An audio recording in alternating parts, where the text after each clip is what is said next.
Hi, I'm Dave Jackson. Welcome to another JPR Live Session, where we get to know artists we admire and get one-of-a-kind live performances from the JPR Steve Nelson Performance Studio. This JPR Live Session is made possible with the support of the Talent Club in Talent, Oregon. With me today is a Portland-based outfit. It plays alt country with a rockabilly vibe and some punk sensibilities. It's Jenny Don't and the Spurs. Welcome to JPR. Hello, thanks for having us. It's good to see you guys here.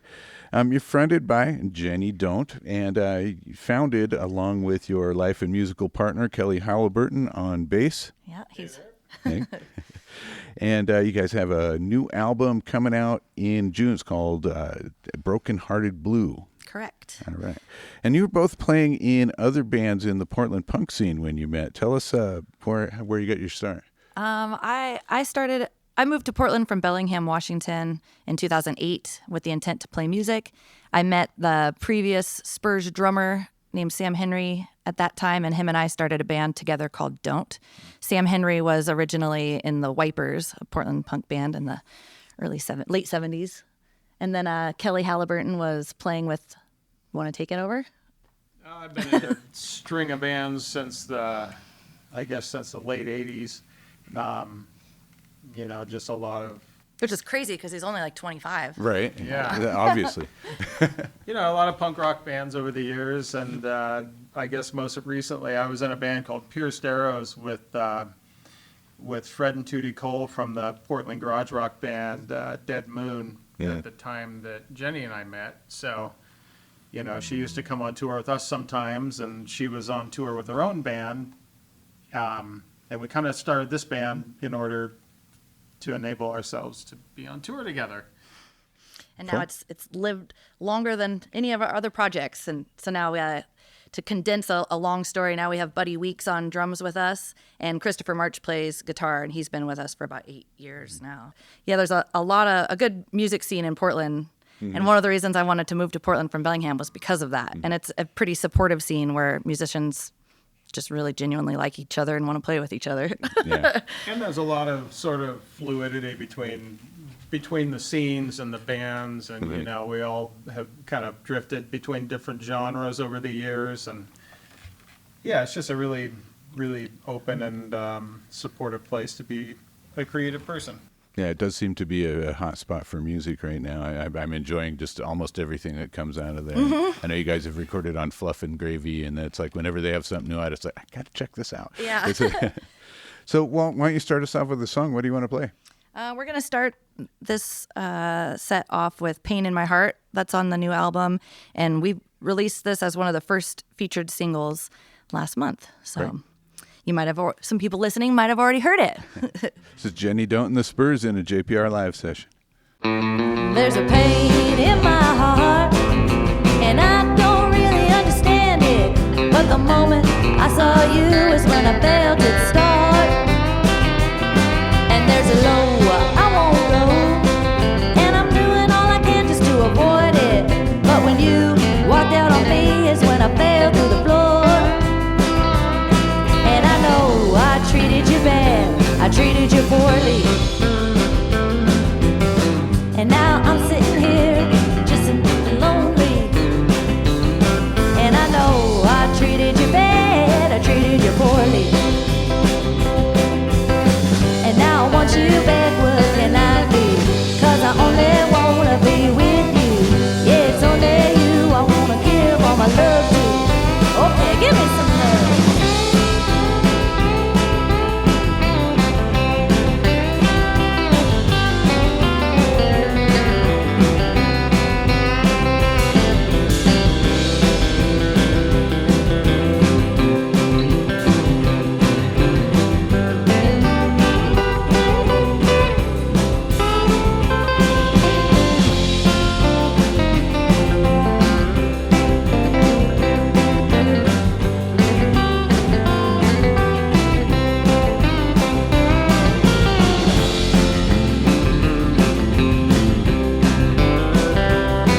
low, I won't go.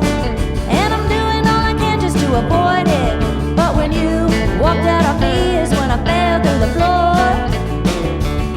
And I know I treated you bad, I treated you poorly. And now I'm getting mine 'cause I'm sitting here lonely. And I know I treated you bad, I treated you poorly. But now I want you back, what can I do? 'Cause I only wanna be with you. Yeah, it's only you I wanna give all my love to. Okay.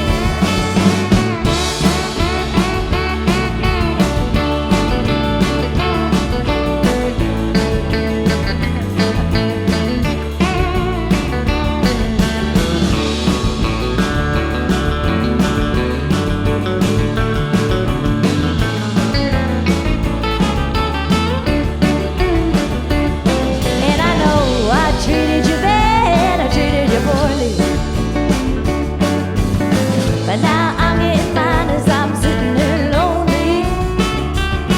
And I know I treated you bad, yeah, I treated you poorly. But now I want you back, what can I do? 'Cause I only wanna be with you. Yeah, it's only you I wanna give all my love to. Yeah, it's only you I wanna give all my love to.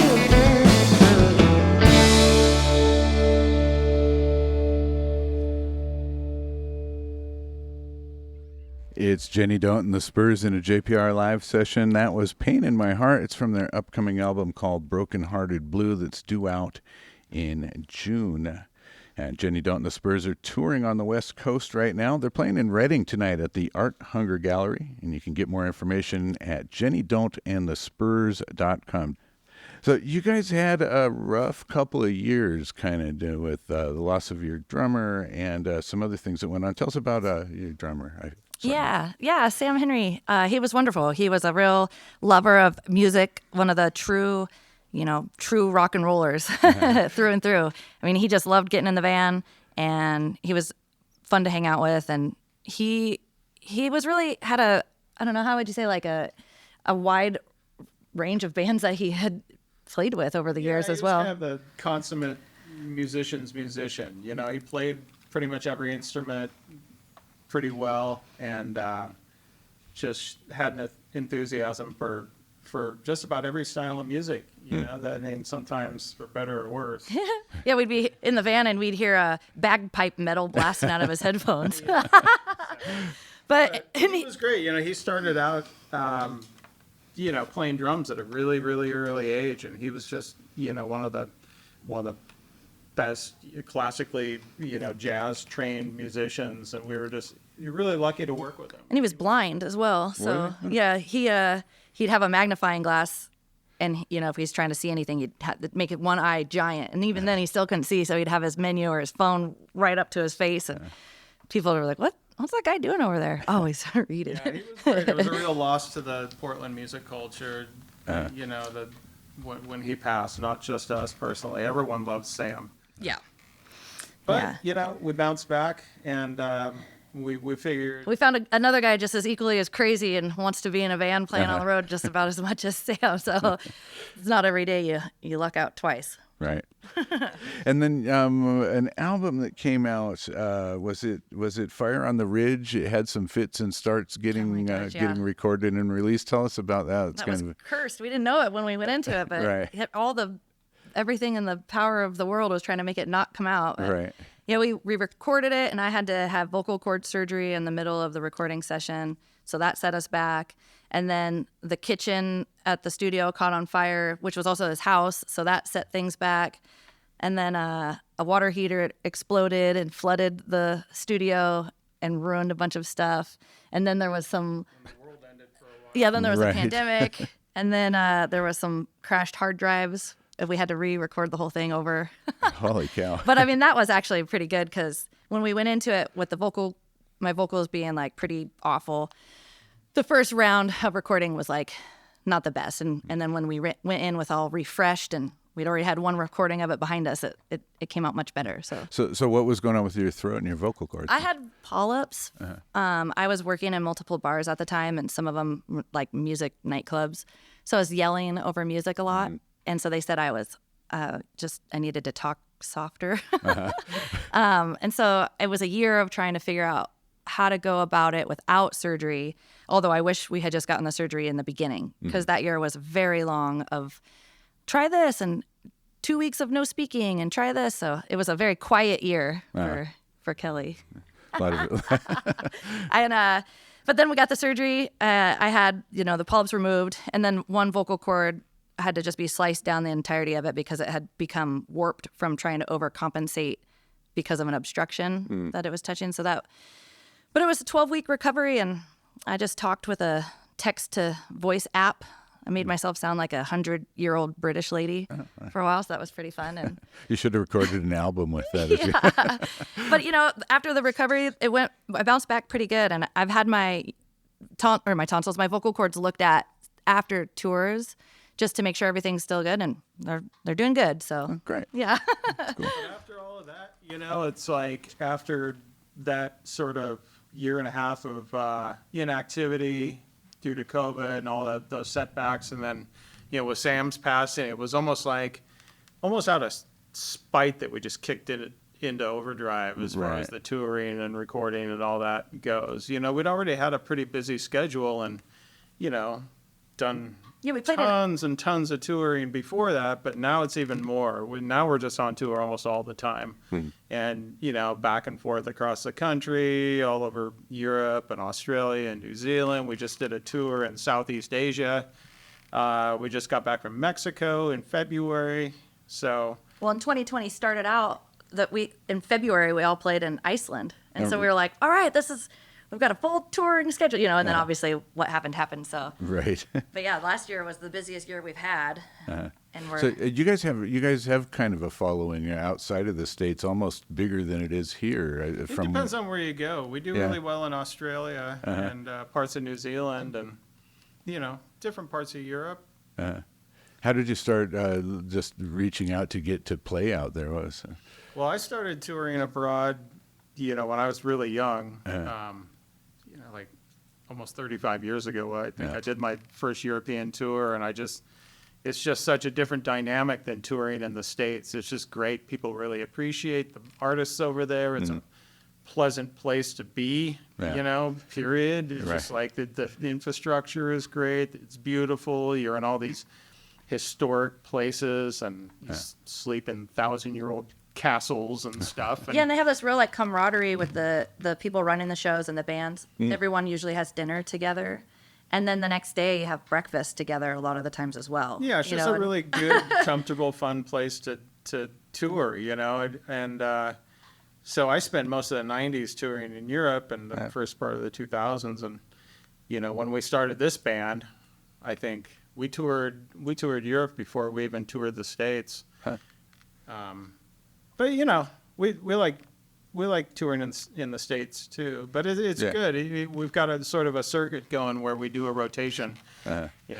Different parts of the U.S. And then we'll go abroad to somewhere cool, and then we'll. By the time we're sick of that, we'll come back and tour here again. And, we're finally going to the northeastern part of the U.S., which we've never ventured to very far. So touring with this album, I'm really looking forward to that. And Canada, we've never played in Canada, so some first appearances happening for us. That's cool. All right. Well, how about another song? What do you want to play? We're going to do Unlucky Love. The song came out yesterday, and this is the second single that we're featuring off of Broken Hearted Blue. It's Jenny Don't and the Spurs in a JPR Live Session.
Lucky Love. It's a new one from Jenny, Don't and the Spurs from the upcoming album Broken Hearted Blue, which is due out in June. You can find more about Jenny, Don't and the Spurs at jennydon'tandthespurs.com. So it's been said that you earned your moniker, Jenny Don't. How did that come about? I've just heard it my whole life. I felt like I was getting into trouble a lot, and maybe not even in my mind getting into trouble, but doing things people said I ought not be doing. And I said, I'll just call myself that and save you the trouble. Well, I guess it works. Yeah. Do you have any stories that you want that you can share? I don't know. Maybe not on the radio. We'll talk about that later. No. All right, sounds good.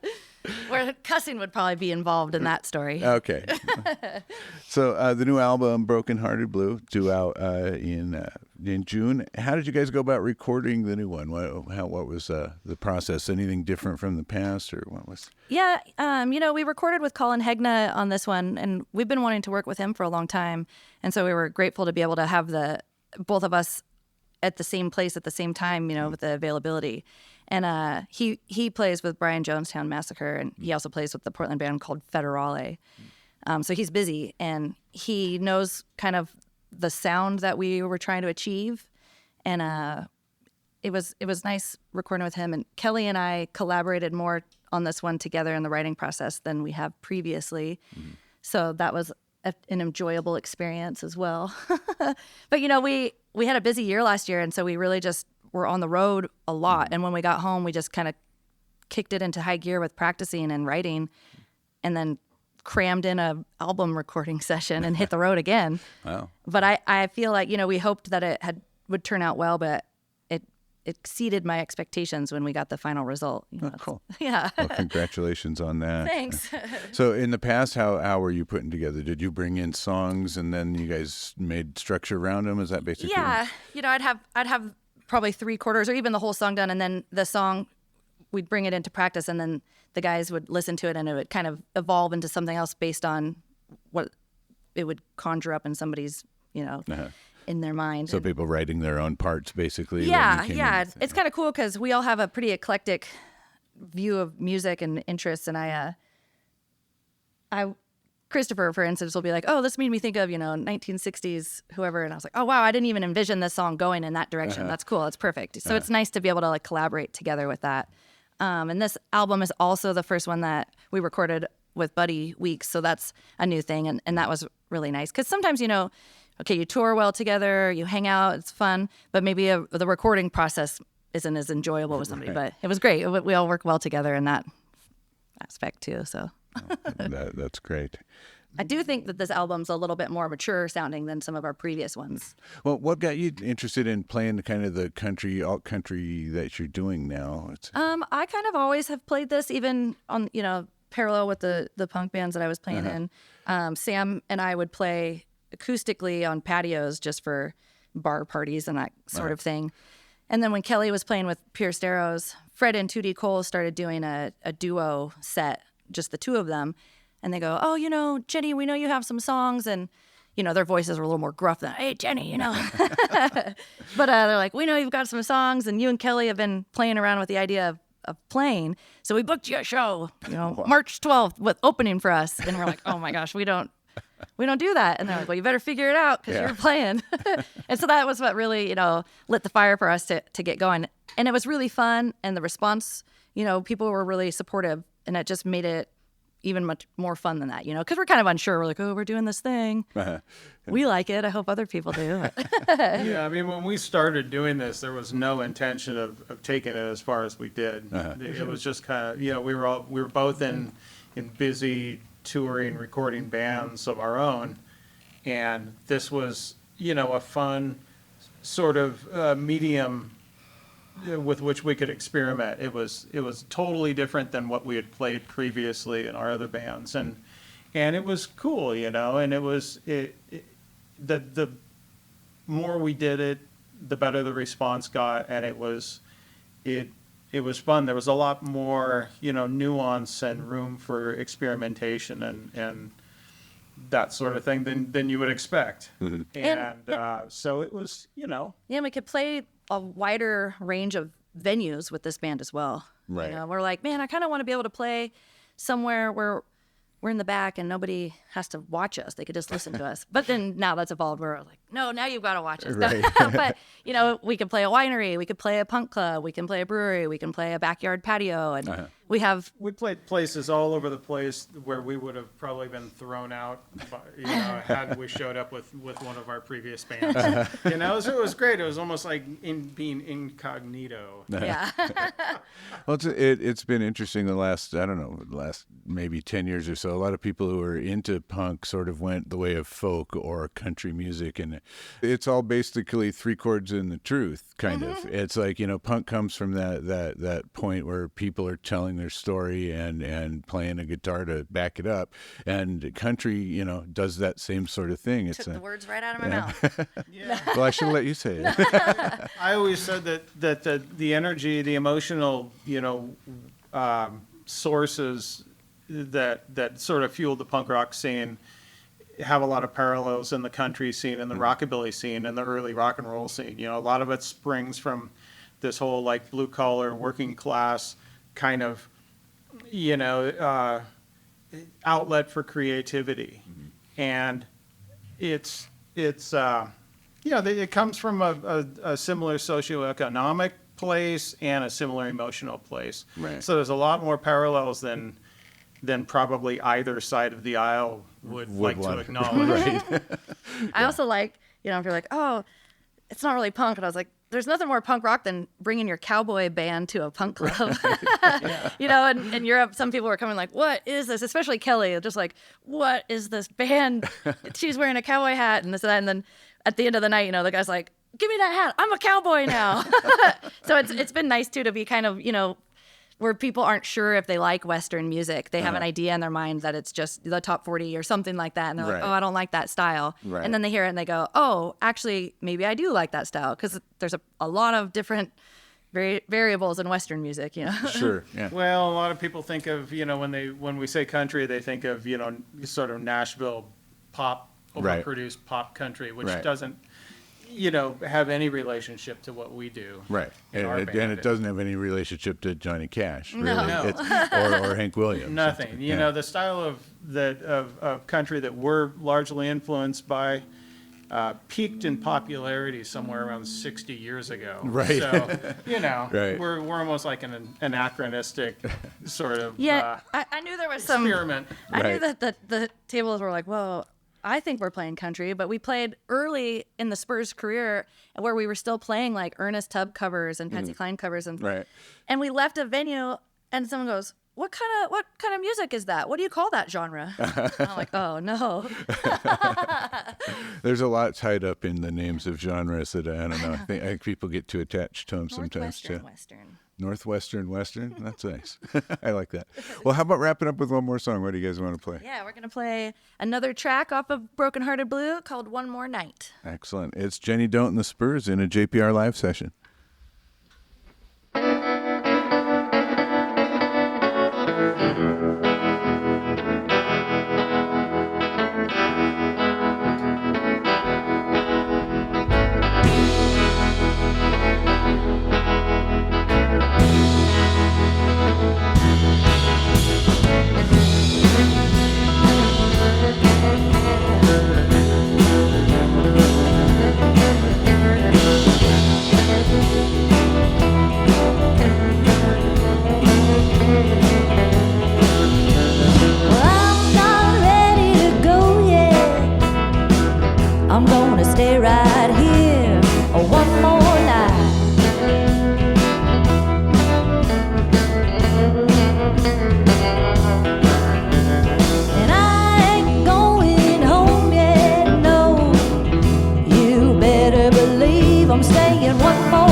you better tell them I'm staying one more night.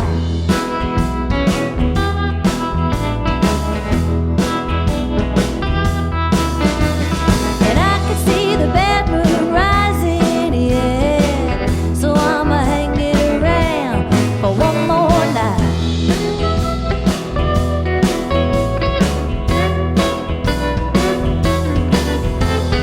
One more night for me to take it slow. One more night before we hit the road.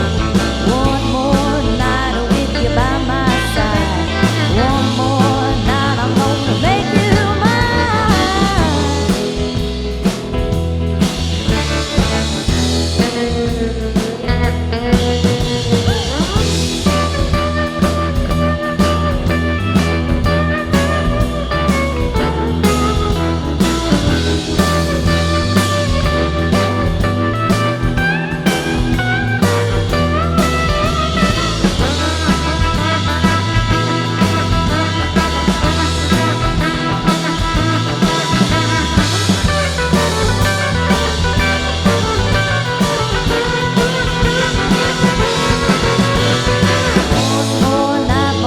take it slow. One more night before we hit the road.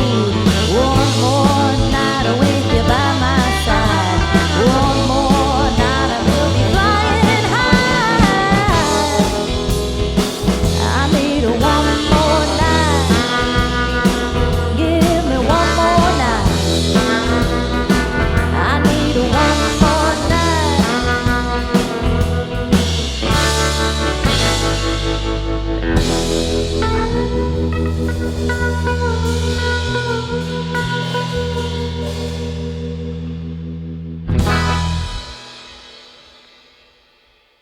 One More Night is Jenny Don't and the Spurs. They're my guests today in a JPR Live Session, and they're performing tonight at the Art Hunger Gallery in Reading. Find tickets, merch, tour schedules, more information at jennydon'tandthespurs.com. Thanks, you guys, for being here today. Yeah, thanks for having us out. This is wonderful. We really appreciate it, and I'm looking forward to Broken Hearted Blue when it gets here. Yep, we've got a lot of, we're releasing songs. We've got new videos, lots of tour dates happening. I keep it updated, so Excellent. might be something new every time you click on our site. jennydon'tandthespurs.com for more information. JPR Live Sessions are engineered by John Griffin of Luna's End Studios and made possible with the support from the Talent Club. They offer cold beverages and live music in a casual atmosphere in downtown Talent, Oregon. Their live music schedule is available at talentclublive.com. You can find this live session archived at our website, ijpr.org, and wherever you get your podcasts. For JPR, I'm Dave Jackson. Stick around. Open Air continues next.